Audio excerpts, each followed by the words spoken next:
ಮಂಗಳೂರು ನಗರದಲ್ಲಿ ಸುಮಾರು 300 ಜನ ಅಮಾಯಕರಿಗೆ ಹೊರದೇಶದಲ್ಲಿ ಕೆಲಸ ಕೊಡಿಸ್ತೀನಿ ಅಂತ ಹೇಳಿ ಸುಮಾರು 4 ಕೋಟಿ ಮೋಸ ಮಾಡಿದ್ದಂಥ ಪ್ರಕರಣದಲ್ಲಿ ಪ್ರಮುಖ ಆರೋಪಿತರೆಲ್ಲರನ್ನು ಕೂಡ ಈಗಾಗಲೇ ಮುಂಬೈಯಿಂದ ಅರೆಸ್ಟ್ ಮಾಡಿ ಕರ್ಕೊಂಡು ಬಂದು ದಸ್ತಗಿರಿ ಮಾಡಲಾಗಿದೆ. ಅವರ ಹಿನ್ನೆಲೆಯೆಲ್ಲ ನೋಡಲಾಗಿ ಈಗಾಗಲೇ ಅವರ ವಿರುದ್ಧ 2 ಪ್ರಕರಣ ದಾಖಲಾಗಿತ್ತು. ಒಂದು ನಮ್ಮ ಮಂಗಳೂರು ನಾರ್ತ್ ಪೊಲೀಸ್ ಸ್ಟೇಷನಲ್ಲಿ ದಾಖಲಾಗಿತ್ತು. ಮತ್ತೊಂದು ಪ್ರಕರಣ ನವಿ ಮುಂಬೈ ಪೊಲೀಸ್ ಸ್ಟೇಷನಲ್ಲಿ ದಾಖಲಾಗಿತ್ತು. ಈಗಾಗಲೇ ಅವರ ವಿರುದ್ಧ 2 ಪ್ರಕರಣಗಳಿರುವುದರಿಂದ ಈ ಪ್ರಕರಣದಲ್ಲಿ ಅವರ ವಿರುದ್ಧ ಕೇಕೋಕಾ ಆ್ಯಕ್ಟ್ ಇನ್ವೋಕ್ ಮಾಡಲಿಕ್ಕೆ ಸೂಚಿಸಲಾಗಿದೆ. Karnataka control of organised crime act ಅಡಿಯಲ್ಲಿ ಇವರ ವಿರುದ್ಧ ಕ್ರಮ ಕೈಗೊಳ್ಳಲಾಗಿದೆ. ಈಗಾಗಲೇ ಕೋರ್ಟ್ಗೆ ರಿಕ್ವೆಸ್ಟ್ ಕೂಡ ಕಳಿಸಲಾಗಿದೆ.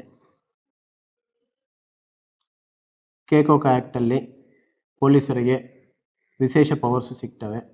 ಅದೇ ರೀತಿಯಾಗಿ ಬೇಲ್ ಕೂಡ ಸಿಗೋದು ಕಷ್ಟ ಆಗುತ್ತೆ. 2 ಪ್ರಕರಣಗಳಲ್ಲಿ ಭಾಗಿಯಾದಂಥ ಯಾರ ವಿರುದ್ಧ ಬೇಕಾದರೂ ಈ ಕೇಕೋಕಾ ಆ್ಯಕ್ಟನ್ನು ಇನ್ವೋಕ್ ಮಾಡಲಿಕ್ಕೆ ಅವಕಾಶ ಇರುತ್ತದೆ. ಆದ್ದರಿಂದ 2 ಪ್ರಕರಣಗಳಲ್ಲಿ ಭಾಗಿಯಾಗಿದ್ದವರೆಲ್ಲರೂ ಕೂಡ ಸ್ವಲ್ಪ ಜಾಗ್ರತೆಯಾಗಿರಬೇಕಂತ ಕೋರ್ತಾ ಇದ್ದೀವಿ. ಸುದ್ದಿ ಚಾನಲ್, ಕ್ಷಣ ಕ್ಷಣದ ಸುದ್ದಿಗಾಗಿ. That's my gadget. Let's go have some fun then.